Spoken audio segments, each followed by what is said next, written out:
Este programa é livre para todos os públicos. Que Deus abençoe você, meu irmão e minha irmã. É com muita alegria que eu entro na sua casa para mais um programa Som do Monte. Se prepare o seu coração para tudo que Deus vai te falar nesse dia. Eu tenho certeza que Deus, a cada programa, tem algo a nos falar, tem algo a nos orientar. Vamos abrir o nosso coração. Eu acolho você que está aqui pela primeira vez. Quantas pessoas aqui pela primeira vez? Toda quarta-feira às 22 horas aqui. Também quero saudar aqueles que acompanham pelo canal do YouTube, tanto Canção Nova Play quanto Frei Gilson /Som do Monte. Você que me acompanha aqui no meu canal, seja também muito bem-vindo. Vamos começar, vamos rezar pedindo a proteção de Deus, a unção de Deus para esta hora. Em nome do Pai, e do Filho, e do Espírito Santo. Amém. Ave Maria, cheia de graça, o Senhor é convosco.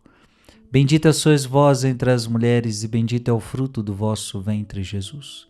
Santa Maria, Mãe de Deus, rogai por nós, pecadores, agora e na hora de nossa morte. Amém. Você já pode pegar o seu livro Forja, tá? O seu livro vermelhinho, e nós vamos meditar hoje este livro. Toda quarta-feira nós estamos meditando nesta série os 3 livros de José Maria Escrivá: Sulco, Forja e Caminho. Caminho, Sulco e Forja. Você não tem noção do quanto isso é importante, é um material muito rico que, eu vou ser sincero para vocês, é a primeira vez com vocês que eu estou lendo este material. Então eu fico muito feliz também por isso. Não era um material que o Frei possa dizer que já li há muito tempo atrás, não. Este material eu estou conhecendo com vocês, à medida que nós vamos juntos fazendo este aprendizado, este crescimento espiritual. Então, para mim está sendo muito enriquecedor conhecer os pensamentos de José Maria Escrivá. Então, hoje nós estamos com o livro Forja, você já pode pegar para acompanhar. Estamos na página 41. Página 41. Parágrafo 58. Escolha divina. Escolha divina significa e exige santidade pessoal. Olha que forte isso. Escolha divina significa e exige santidade pessoal. A primeira coisa que nós precisamos entender é que sobre mim, sobre você, existe uma escolha divina. Gente, isso é tão importante. E isto já dá um sentido tão profundo à nossa vida. Isto já dá um sentido tão profundo à nossa existência. Porque o que mais as pessoas estão vivendo hoje é falta de sentido. As pessoas estão perdendo o sentido da vida. As pessoas não estão mais encontrando o sentido da vida. Estão perdendo a vontade de viver. Não é à toa que o suicídio cresce. Não é à toa que o suicídio cresce. Cada vez mais pessoas que estão perdendo o sentido da vida. Não vejo mais sentido na minha vida. Por que estou neste mundo? Ora, você está neste mundo por uma escolha divina. Não foi seu pai e sua mãe que escolheu você estar aqui. Sabe, muitos de nós viemos para este mundo e nem fomos planejados pelo pai e pela mãe. Não é que, claro, alguns planejaram, alguns falaram, vamos ter um filho, e eles planejaram esse filho, né? Então quiseram. Mas há muitos casos onde nem estava se querendo, nem estava se planejando e o filho veio. Eu não quero saber de que forma você veio. Se você foi planejado pelo seu pai e pela sua mãe ou se você não foi planejado. Isso pouco importa. Eu, por exemplo, creio que não fui planejado. Agora, eu estou falando de um pai e de uma mãe. De um pai e de uma mãe. Eu quero que você entenda que você foi escolhido por Deus para estar nessa terra. Porque por mais que teu pai e tua mãe quisesse um filho, mas os teus pais não poderiam escolher você. Eles não sabiam quem era você. E você não existia. Então não tinha como minha mãe dizer assim, eu quero um menino, e esse menino eu quero que seja padre, e não sei o quê, e eu quero que ele seja desse jeito, eu quero que um dia ele esteja numa televisão fazendo um programa. Não tem como. Isso está muito além de um pai e de uma mãe. Mas eu quero que você entenda que sobre mim, Frei Gilson, há uma escolha divina. Deus me escolheu. Isso está no texto sagrado. Deus me escolheu. Na verdade, está lá eu não vou saber agora capítulos e versículos, mas está no Novo Testamento, onde diz que Deus nos escolheu antes da fundação do mundo. Olha isso. Antes da fundação do mundo, Deus já havia me escolhido. Interessante, e a Bíblia diz o quê? Escolheu antes da fundação para que eu fosse santo. Me escolheu antes da fundação do mundo para que eu fosse santo. Não é nada mais, nada menos do que José Maria Escrivá está dizendo para nós hoje. Olha o que ele disse para nós. Escolha divina significa santidade pessoal. Ou seja, Deus escolheu você para que você seja santo. Amado irmão e amada irmã, então preste atenção. Sobre você há uma escolha de Deus. Não, você não está aqui porque seus pais quiseram ou não quiseram você. Você está aqui porque Deus quis você aqui. Deus te escolheu. Deus te escolheu. Deus te escolheu. Então, pensa assim, sobre mim há uma escolha divina. Então todo mundo poderia se perguntar, meu Deus, o Senhor me escolheu para quê? Qual é a minha missão nesta terra? Todos, você devia se perguntar isso. Por exemplo, com certeza Deus me escolheu para ser um sacerdote para esta nação. Havia uma escolha que eu fui descobrindo aos poucos. E claro, a maior escolha que está sobre nós é a santidade. E José Maria Escrivá está dizendo isso hoje, sobre todos nós. E veja, não é sobre um ou sobre outro. Aquele foi escolhido por Deus, aquele não. Aí também nunca poderíamos pensar assim, o Frei Gilson foi escolhido por Deus porque ele é um padre, mas aquele bandido que está na cadeia, ele não foi escolhido por Deus porque ele só faz o mal. Claro que não, aquele bandido também foi escolhido por Deus. A questão é que ele não está vivendo para o qual ele foi escolhido. E eu vou dizer para você, tem muita gente fora do propósito. Tem muita gente fora do propósito. E às vezes tem até bons currículos, hein? E até tem pessoas que têm bons currículos. Tem pessoas que têm currículos de faculdade, tem pessoas que têm currículos de trabalho, mas essas mesmas pessoas afastadas do propósito, da escolha divina, da santidade. Tem diploma, tem currículo de trabalho, mas no mundão, afastada das coisas de Deus. Ou seja, tem muita gente afastada do seu propósito. E aí, meu irmão e minha irmã, qual é o problema de estar afastado do propósito? Você não está cumprindo o porquê você foi criado. Foi Deus quem criou você. Foi Deus quem escolheu você. E Deus te criou para algo, Deus te criou para ser santo. Quando você se afasta desse propósito, a tua vida não vai dando certo. Você vai se sentindo vazio, você vai se sentindo angustiado, você vai se sentindo triste. Sim, por quê? Porque você está se afastando do propósito. Sobre todos nós tem uma escolha divina. Olha que forte isso. Essa frase, só por aqui já devia acabar o programa. Sobre todos nós há uma escolha divina, isso é muito sério. E aí o José Maria Escrivá está dizendo, ela exige. A escolha divina exige. Porque para você vivê-la, você não pode viver de qualquer jeito. Por exemplo, havia uma escolha sobre mim. Uma delas é de eu ser sacerdote. Agora, ser sacerdote exige muito, exige muito, exige muito.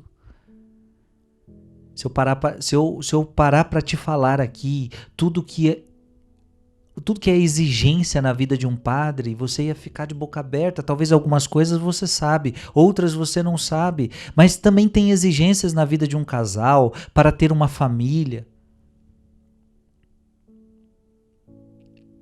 A escolha divina sobre nós exige. É exigente.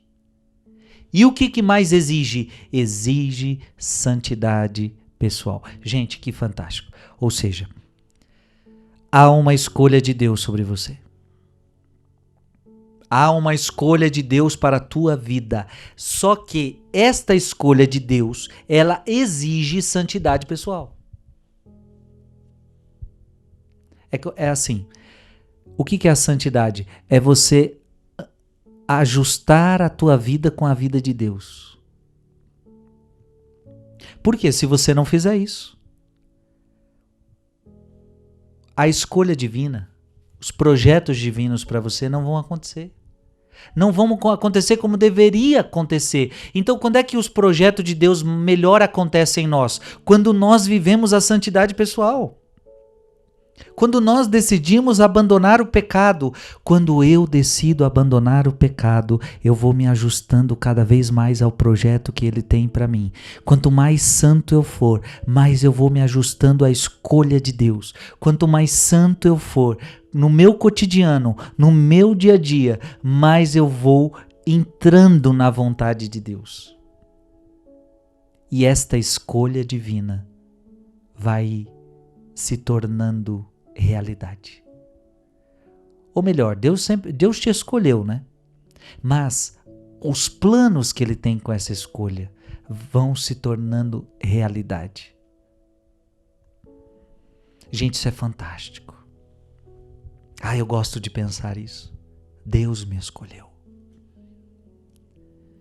Então eu não estou nessa terra à toa, eu estou nessa terra para cumprir um propósito, e um propósito de Deus, e eu estou aqui nessa terra para cumprir o propósito que Deus me fez. Eu estou aqui nesta terra porque fui escolhido. Agora, o que isso exige de mim? Santidade.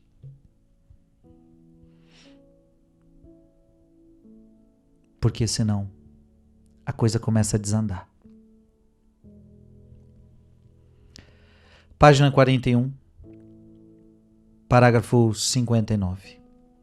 Se corresponderes à chamada que o Senhor te fez, a tua pobre vida, deixará na história da humanidade um sulco profundo e largo, luminoso e fecundo, eterno e divino. Olha que lindo, isso já é uma continuação do que vínhamos falando. Se correspondermos à chamada do Senhor. Então, se você corresponde, porque veja, você foi escolhido, você foi chamado, se você corresponde a isso, a nossa pobre vida, porque a tua vida é pobre. Quem somos nós diante de Deus, minha gente? Quem somos nós diante de Deus? Então, mas se a gente corresponder, e como é que corresponde? Com santidade. Como é que eu correspondo a Deus? Com santidade pessoal. Então, quanto mais eu vou vivendo a santidade, mais eu estou correspondendo a Deus. Então, se eu, na minha pobre vida, eu faço isso, nós faremos história neste mundo. Ei, isso daqui, o que eu estou falando é fantástico. Você não veio aqui para fazer um passeio, não. Você não veio aqui para deixa a vida me levar, a vida leva eu, não. Você veio aqui com um propósito, você veio aqui para deixar um rastro, você veio aqui para deixar um sulco, você veio aqui para fazer história. E quantos estão fazendo história? Mas a sua história é uma história ruim. Quantos vão fazer história? Até hoje nos livros, até hoje nos jornais. Se eu te falasse, por exemplo, de gente que fez história, marcou a história. Aí eu te falo de Hitler. Hitler marcou a história. Mas Hitler marcou a história de uma maneira negativíssima. Negativíssima. Não precisa de muita inteligência para só se deparar com um pouquinho da história de Hitler, com o que aconteceu. Nós vamos ver que Hitler marcou a história, marcou. Todo mundo vai estudar Hitler, todo mundo já ouviu falar de Hitler, todo mundo sabe o que o Hitler fez. Ele marcou a história? Marcou. Mas marcou de um jeito ruim. Outros marcam a história somente pelo seu status. E aí, meu querido, isso não diz muito, viu? Cuidado, não se engane. Foi um grande jogador de futebol. Foi um grande artista. Foi um grande isso, foi um grande... Ei, não se engane. Claro, talvez isso também esteja dentro do chamado da pessoa. Talvez a pessoa tinha um dom do futebol. Então isso também talvez esteja nos propósitos para a vida daquela pessoa nesta terra. Agora, o que eu quero dizer é, nós não podemos ficar... Quando eu falo marcar a história, fazer a história, não é só fazer a história com a sua profissão. Quando eu digo fazer história, é fazer uma história de santidade neste mundo. Então, quando eu digo que você tem que marcar a história, quando eu digo que você tem que fazer história, que é o que José Maria Escrivá está dizendo, deixará na história da humanidade um suco profundo, largo, luminoso, fecundo, eterno e divino. Tá vendo? É isso que eu estou falando. Então você tem que deixar nessa história, na história da humanidade, um suco profundo, largo, luminoso, fecundo, eterno e divino. Então veja, isso significa santidade. E aqui, gente, basta eu me lembrar dos santos. Então, se eu me lembrar de Padre Pio de Pietrelcina, esse homem marcou a história. E tudo que nós ouvimos aqui, ele deixou. Ele deixou um suco profundo, ele deixou um suco largo, ele deixou um suco luminoso, ele deixou um suco fecundo, eterno, divino. São João Paulo II. Meu Deus, aqui eu posso falar qualquer santo. Todos os santos fizeram história, e uma história linda, e uma história de santidade. Então, para que você está nessa terra? Você está nesta terra para cumprir o propósito de Deus para sua vida. Deus tem uma escolha divina sobre você, e a escolha divina é que você seja santo. Então, você tem que marcar essa geração com a tua santidade. E deixa eu falar uma coisa para você. Nunca houve ou haverá um santo igual a você. Não adianta, eu, Frei Gilson, não posso copiar os santos que vieram antes de mim, não posso. Eu sou Frei Gilson, único. Se eu caminhar para a santidade, se um dia eu me tornar santo, que ainda estou longe disso, se um dia me tornar santo, eu serei único na história. Nunca vai ter um santo igual eu, se eu conseguir me tornar. Deixa eu falar para você, nunca terá um santo igual você, se você conseguir se tornar santo. E claro, a santidade é graça de Deus, mas nós temos que fazer a nossa parte, nós temos que corresponder. Se você for santo, você vai marcar esta terra. Você vai marcar as gerações que virão depois de você. Você vai marcar. Faremos história neste mundo. Se formos santos. Página 41, 60. Deves sentir cada dia a obrigação de ser santo. Santo. Que não é fazer coisas esquisitas, é lutar na vida interior e no cumprimento heróico acabado do dever. Gente, que lindo.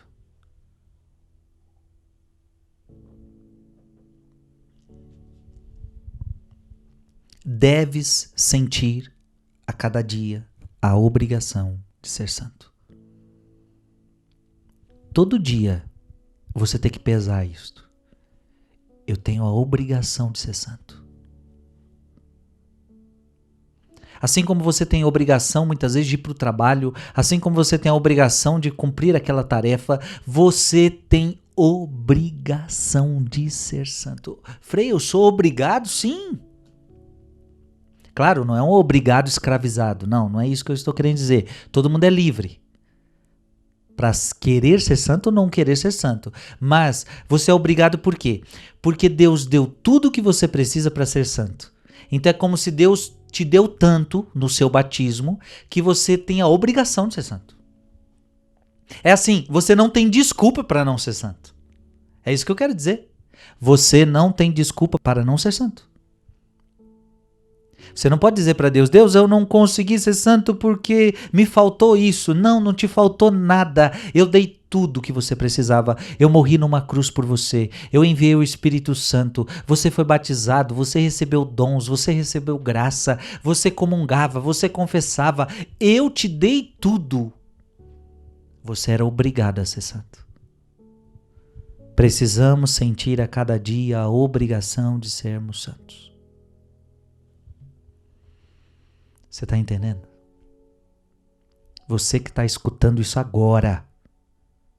Acorda. Você tem obrigação de ser santo. Então para de brincar com a sua vida. Para de brincar com os mandamentos. Começa a viver com seriedade o teu cristianismo. Começa a viver com seriedade tua fé. Aí como é que você quer ser santo? Desse jeito aí? A Bíblia você não lê. Você já não, talvez não se confessa. Vai na missa de vez em quando. Na missa dominical não vai mais. Não adora mais Jesus sacramentado. Não faz mais um jejum. Não reza um terço. Não faz caridade. Como é que você quer ser santo nessa vida medíocre que você está levando?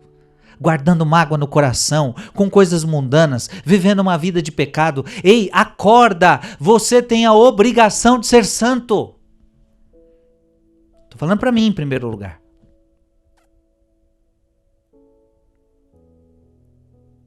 Esses tempos, estou aqui na Canção Nova, esses tempos nós vimos o padre Jonas Abib morrendo.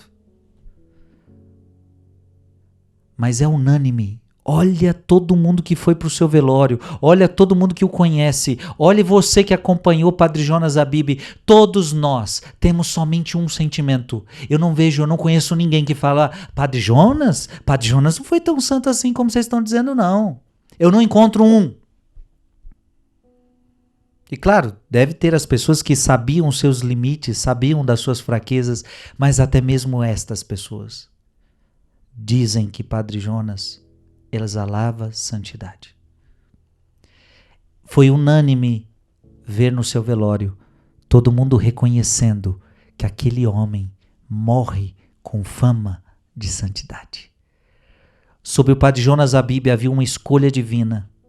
Ele correspondeu com santidade pessoal. Ele marcou a história. A partir de agora todo mundo falará do Padre Jonas Abib.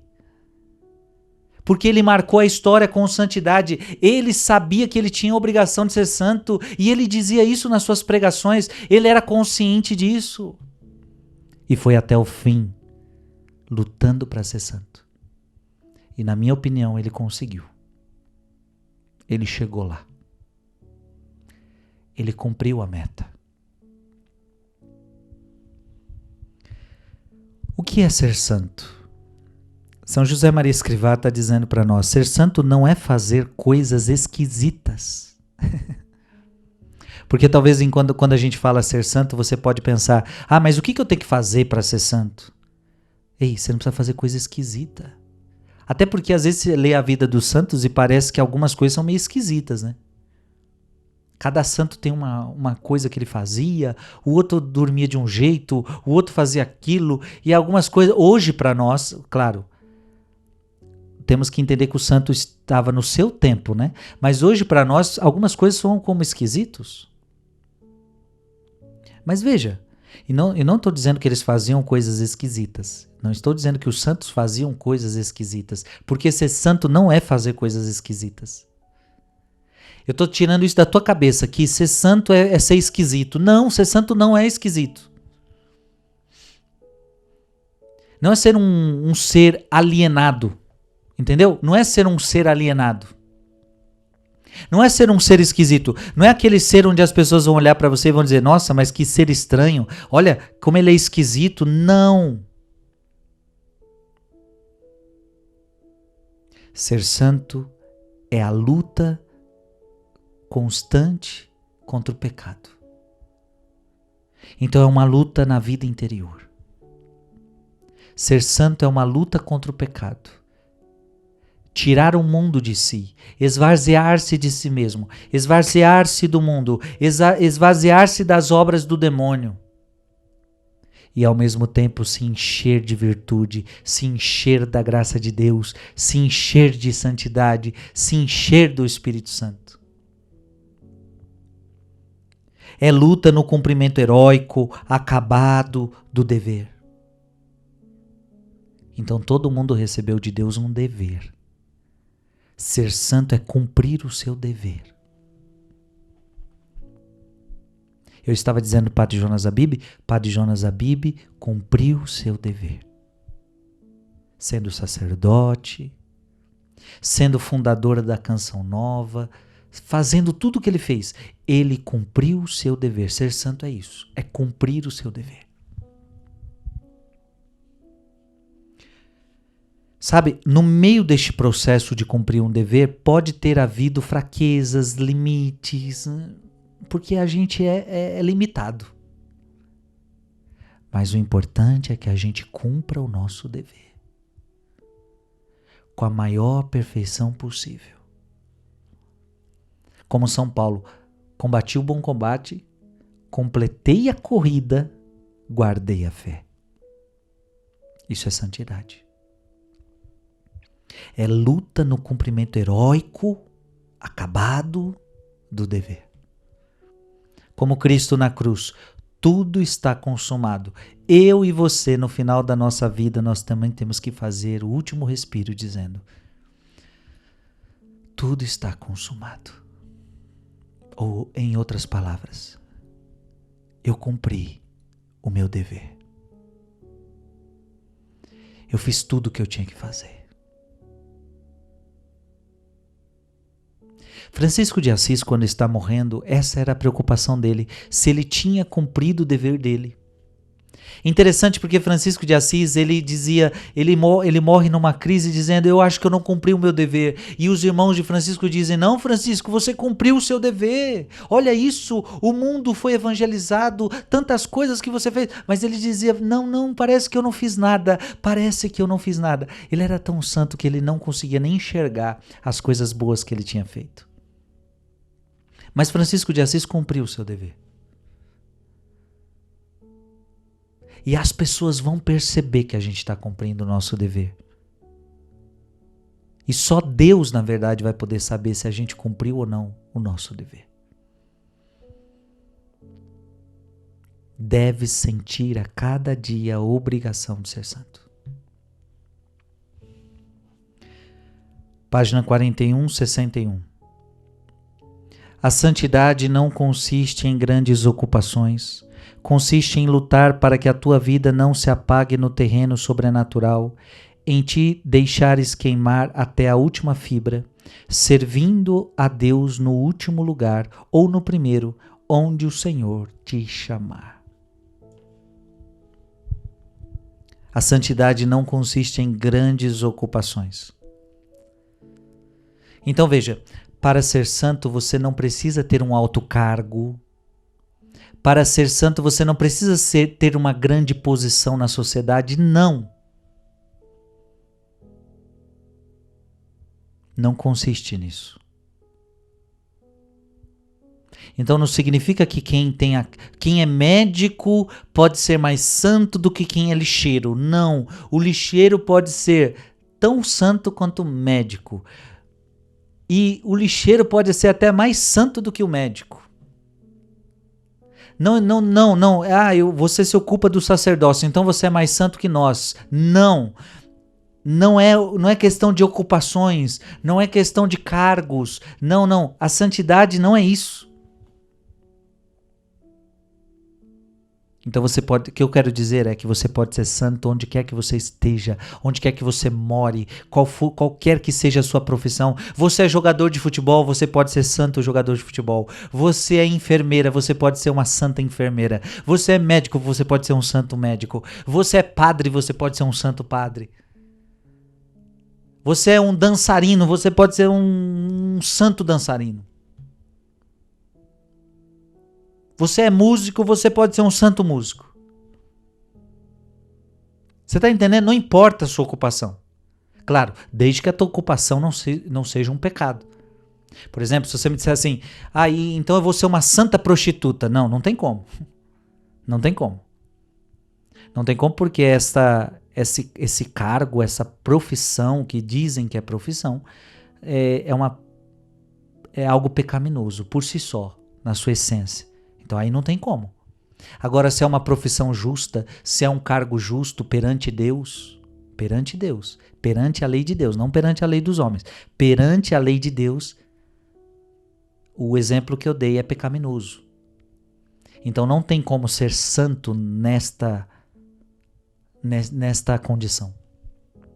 Agora, se a tua profissão, se o teu cargo se ajusta, se não tem, a palavra de Deus não tem nada contra isto, então você pode ser santo aí. Eu sou cabeleireiro, então seja um santo cabeleireiro. O que consiste a santidade? Consiste em lutar para que a tua vida não se apague no terreno sobrenatural. Você não pode deixar o sobrenatural se apagar dentro de você por causa das coisas mundanas.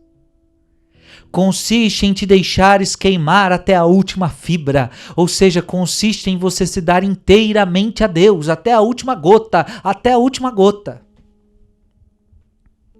Consiste em servir a Deus no último lugar ou no primeiro, onde o Senhor te chamar. Não importa se você vai estar no primeiro lugar, no último lugar, o importante é que você tem que servir a Deus aonde Ele te chama. Gente, que coisa maravilhosa. O programa hoje tá bom demais. Eu vou dar um intervalo agora e a gente já retorna, tá bom? Olha, intervalo de 1 minuto, viu? Sai daí não. É o tempo no máximo de você ir no banheiro, beber uma água, porque a gente vai terminar. Falta pouquinho tempo pra gente terminar, mas eu tenho muita coisa boa ainda para partilhar com você. Deus te abençoe até daqui a pouco. 1 minuto de intervalo e a gente já retorna. Estamos de volta ao programa Som do Monte. Alegria imensa estar com você. Já tivemos o nosso primeiro bloco. Foi lindo, foi maravilhoso, foi forte. Estamos no segundo bloco. É uma bênção ter você aqui. Já convido você a pegar o seu livro Forja. Nós estamos na página 42, parágrafo 62. O Senhor não se limitou a dizer-nos que nos ama. Demonstrou-nos esse amor com as suas obras, com a vida inteira. E tu? Gente, Deus não se limitou a nos amar. Deus não se limitou a nos amar. Deus nos amou de forma gigantesca. Deus expressou o seu amor. Veja, porque não adianta só falar que ama. Não adianta. É preciso mostrar, é preciso provar. E, gente, Jesus provou, Deus provou. Deus amou tanto o mundo que enviou o seu Filho. Vamos ler isso? Pega aí na sua Bíblia, para você também já abrir o seu texto bíblico. Evangelho de São João. Evangelho de São João, capítulo 3. Olha que coisa linda. Evangelho de São João, capítulo 3, versículo 15. Ou melhor, versículo 16. Evangelho de São João, capítulo 3, versículo 16. Com efeito, de tal modo Deus amou o mundo, que lhe deu seu Filho único, para que todo que nele crer não pereça, mas tenha a vida eterna. Você está entendendo? Deus amou tanto o mundo e ele provou que amava. Como é que ele provou? Enviando Jesus para morrer numa cruz. Então, quando a gente olha para a cruz, aqui atrás do Frei tem uma cruz. Quando você olha para essa cruz, você diz, ali é uma prova de que Deus me ama. É uma prova. José Maria Escrivá está dizendo, e você? E você? E você? Tem provado que ama Deus? Não adianta dizer, gente, é incrível, o mundo está cheio de gente que diz que ama Deus, mas está enfiado no pecado. Então ela diz assim, lá na balada, lá na prostituição, lá nas coisas erradas, você ama a Deus? Eu amo a Deus. Isso é palavra, prove que você ama a Deus. E se você tiver que provar que você ama a Deus, você vai ter que sair dessa balada, vai ter que sair dessa prostituição. Então por que nós saímos do mundo? Porque nós precisamos provar que nós amamos a Deus. E como é que eu provo que eu amo a Deus? Fazendo o que lhe agrada. Fazendo o que lhe agrada. Página 42, 63. Se amas o Senhor, tens de notar necessariamente o bendito peso das almas para levá-las a Deus. Olha que interessante. Quem ama a Deus, e eu pergunto para você, você ama a Deus? Se você ama a Deus, você vai sentir o peso das almas nas suas costas. Quem ama a Deus quer salvar almas. Escute o que eu estou te falando. Esta é uma grande característica para saber quem ama a Deus e quem não ama. Toda pessoa que ama a Deus quer salvar almas. Olhe para a vida de qualquer santo. Todo santo queria salvar almas. Teresa d'Ávila dizia, se 1000 vidas eu tivesse, 1000 vidas eu daria para salvar uma alma. Os santos eram aqueles que faziam de tudo para salvar uma alma.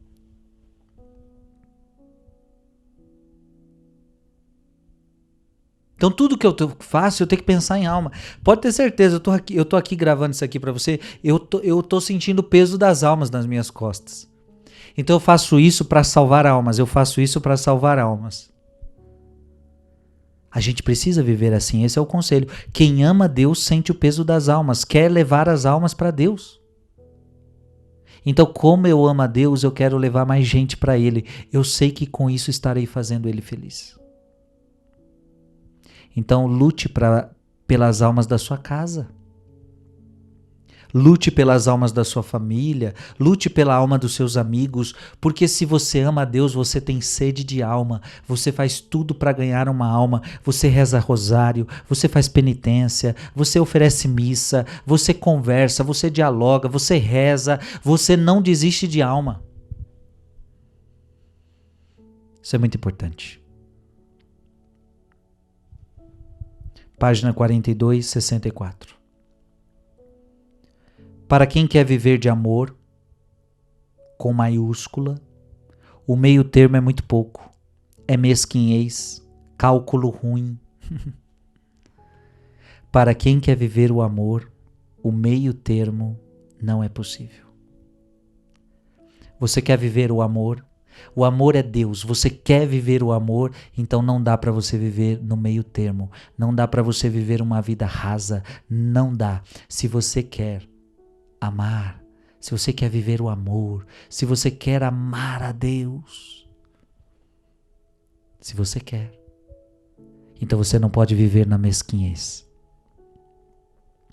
Você não pode viver no meio termo, porque o meio termo para quem ama é mesquinhez. O meio termo para quem ama é cálculo ruim. Quem ama não tem meio termo.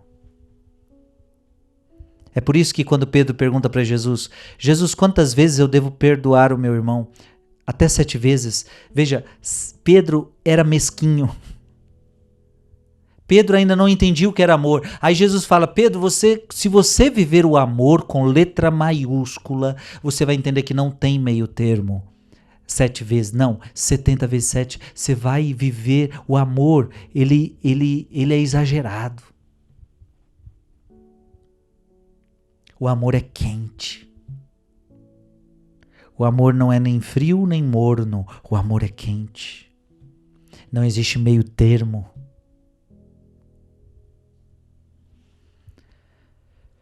42:65.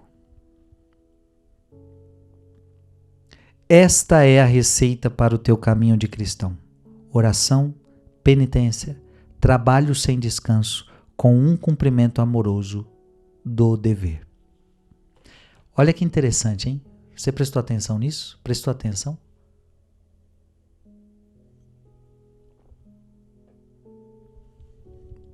A receita para ser santo. E essa aqui é uma boa receita.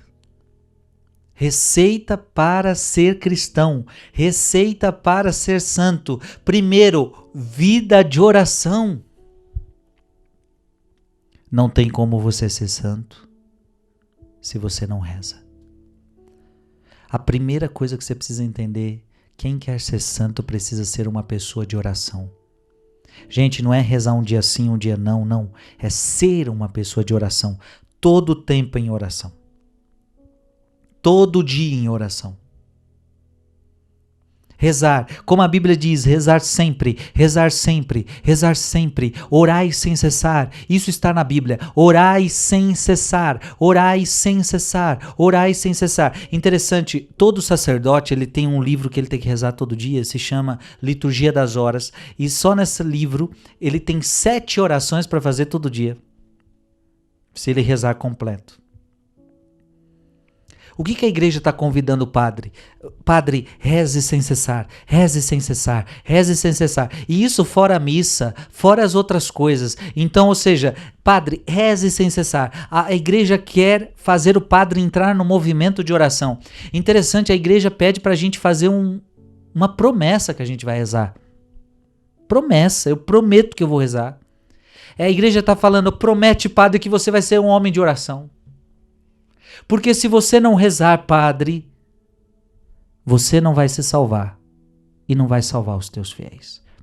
Primeira coisa que a igreja quer garantir é que o padre seja um homem de oração. Gente, olha que interessante isso. Primeira coisa que a igreja quer garantir é que o padre seja um homem de oração. Então faz o padre fazer uma promessa. Você promete que vai rezar? Prometo. Porque não tem como ser santo se eu não rezar. Não tem como. E cada vez mais o mundo está rezando menos. Cada vez mais estamos rezando menos. E estamos rezando menos por causa da tecnologia, inclusive. Porque agora a gente só vive com cara em celular.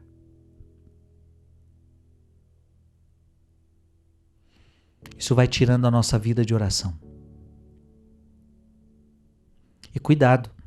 Eu sei que nos meios de comunicação tem oração onde você pode rezar junto. Eu, por exemplo, faço o rosário na madrugada e muita gente reza junto comigo pela internet, rezamos juntos. E tem outros canais, a Canção Nova e tantos outros que você pode rezar junto. Mas não se esqueça que a gente não pode só depender disso. Eu estou falando que você tem que rezar no ônibus, eu estou falando que você tem que rezar numa fila de espera, eu estou falando que você tem que rezar sozinho, particular. Sua vida tem que ser uma vida de oração. Orai sem cessar. Ficou claro? Primeira receita, o primeiro passo da receita para ser cristão, para ser santo é oração. Segundo, penitência. Penitência. Aqui já é mais difícil. Jesus pediu para a gente penitência. Nossa Senhora tem pedido para nós nas aparições penitência. Nós precisamos aprender a fazer penitência.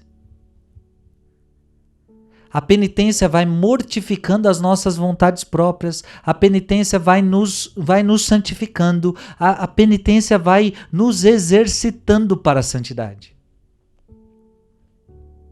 É importante fazer a penitência, jejum.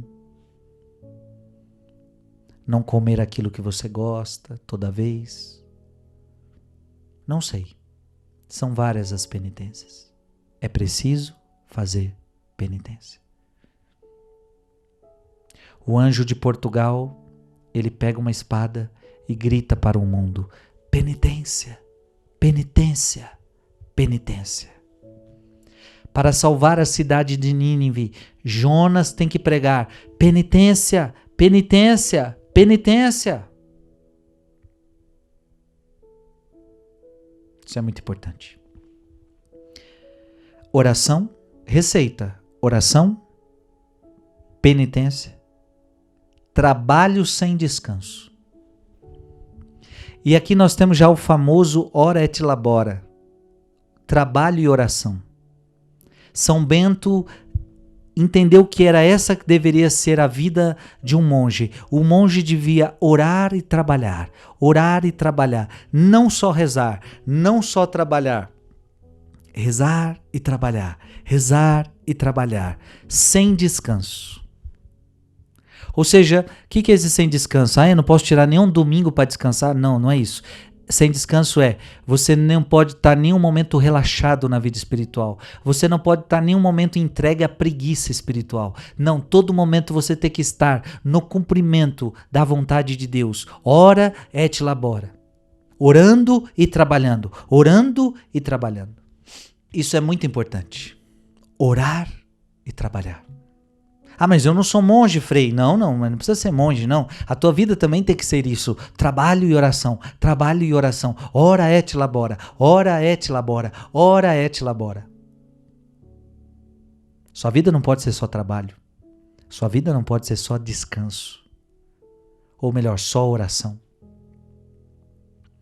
E talvez aqui nós temos aquele evangelho de Marta e Maria, né? Marta está em oração, ou melhor, Marta está nos trabalhos, Maria está numa oração, na escuta da palavra de Deus. E ali estão as duas personagens, e é como se nós não podemos nem ser só Maria e não podemos ser só Marta, nós temos que ser os dois, Marta e Maria, ora et labora. Lembrando que dos dois o mais importante é a oração. Se a gente tivesse que dizer, mas qual é o mais importante, orar ou trabalhar? Jesus fala, porque Marta fala para Jesus, Jesus, peça para Maria vir me ajudar no serviço da casa. E Jesus diz, não. Ela escolheu a melhor parte e esta parte não lhe será tirada. Jesus estava ensinando que a oração é mais importante que o trabalho. Olha o que eu estou dizendo. A oração é mais importante que o trabalho. Só que o que o mundo de hoje faz? O mundo de hoje coloca o trabalho na frente da oração. E muitas vezes é um trabalho sem Deus. É um trabalho só para ganhar dinheiro. Isso não é o caminho. Não é o caminho. Oração, penitência, trabalho sem descanso, cumprimento amoroso do dever. Então você tem que cumprir o seu dever para ser santo. Então Deus te deu um dever, você precisa cumprir. Então para cada um Deus deu um dever. E você então precisa cumprir. Eu tenho o dever de ser pai, então você precisa cumprir o seu dever de ser pai, cumprir o seu dever de ser mãe. Então você tem que educar o teu filho. E não deixar o teu filho sendo educado pelo celular, pela internet. Então quantos pais já não cumprem mais o seu dever? Eu me casei, então cumpre o seu dever de esposa para com seu marido, o seu dever de marido para com sua esposa, cumpre o seu dever, é assim que você vai ser santo. E eu sou padre, eu tenho que cumprir o meu dever, celebrar minhas missas, confessar, pregar a palavra de Deus, eu tenho que cumprir o meu dever, senão não serei santo. Então não basta eu só ser padre, você entende? Não basta eu só ser padre e já vou ser santo. Não, eu tenho que ser um padre que cumpre o seu dever. Então não adianta só casar. Eu vivia no pecado, agora graças a Deus eu casei. Não, é agora que você casou, mas você tem que cumprir o seu dever para que chegue à santidade completa. E a mulher então tem que amar o marido tem que amar a mulher e vice-versa, e os dois têm que educar os filhos e tem que cumprir o seu dever. Amém? Que bênção, minha gente. Quantos ensinamentos preciosos. Vamos para os nossos 2 últimos parágrafos. Página 42, 66. Meu Deus, ensina-me a amar. Meu Deus, ensina-me a orar. Eu só peço que agora você repita comigo. Meu Deus, ensina-me a amar. Meu Deus, ensina-me a orar. É muito difícil amar. Então peça para Jesus te ajudar. Meu Deus, ensina-me a amar. Quando você estiver difícil de amar aquela pessoa, quando estiver difícil de amar aquela situação, meu Deus, ensina-me a amar. E como os discípulos, meu Deus, ensina-me a rezar. Frei, o senhor falou que é preciso rezar para ser santo, mas é tão difícil rezar. Eu não consigo rezar, eu tenho preguiça. Eu começo a rezar o terço, eu durmo. Eu leio a Bíblia, não entendo nada. Eu não consigo ficar diante de Jesus sacramentado. Eu não tenho paciência. Eu não sei rezar. Meu Deus, ensina-me a rezar. Página 42, 67. Devemos pedir a Deus a fé, a esperança, a caridade com humildade, com uma oração perseverante, com uma conduta honrada e com costumes limpos. Ao mesmo tempo, você vai pedir, ensina-me a amar, ensina-me a orar. E também você vai pedir a Deus fé, você vai pedir a Deus esperança, você vai pedir a Deus caridade. Veja, tudo pedindo a Deus. E pedir com humildade. Não é pedir assim, com arrogância. Deus, você tem que me dar isso. Não, é com humildade. Deus, eu preciso. Tenha misericórdia de mim. Dai-me a fé, dai-me a esperança, dai-me a caridade. Com humildade, com oração perseverante. Ou seja, pedir todos os dias. Ser uma oração perseverante, mas também acompanhado de uma conduta honrada. Não adianta pedir coisas para Deus e estar vivendo tudo errado. E com costumes limpos. Então é esta oração que Deus escuta. Minha gente, que bênção foi o programa de hoje, hein? Hoje nós falamos sobre santidade. E o tema do nosso encontro de hoje é: deve sentir a cada dia a obrigação de ser santo. Eu acho que isso ficou muito claro para mim, ficou muito claro para você. Seja santo. Seja santo. Como o padre Jonas Abib sempre nos ensinou, ou santos ou nada. Ou santos ou nada. Meu irmão e minha irmã, foi uma alegria estar com você. Quarta-feira que vem estou com você novamente. Então eu te espero para mais um programa Som do Monte, tá bom? Que Deus abençoe você e toda a sua família. Lembrando que todos os programas estão gravados no meu canal do YouTube, Frei Gilson /Som do Monte. É só você ir lá em playlist, procurar por Programa Som do Monte e você vai encontrar todos os programas para você assistir, inclusive os que você perdeu. Ou então Canção Nova Play, você também encontra, tá bom? Deus te abençoe. Não deixe de comprar os livros, tá bom? Você que ainda não comprou, vai comprar esses livros, você que acompanha o Frei, para você poder grifar, para você poder acompanhar. Ainda falta muita coisa, então compra, é um bom investimento para a sua vida, tá? Você adquire pela loja Canção Nova ou pela loja Mensageiros, tá bom? Deus te abençoe, até quarta-feira que vem. Em nome do Pai, e do Filho, e do Espírito Santo. Amém.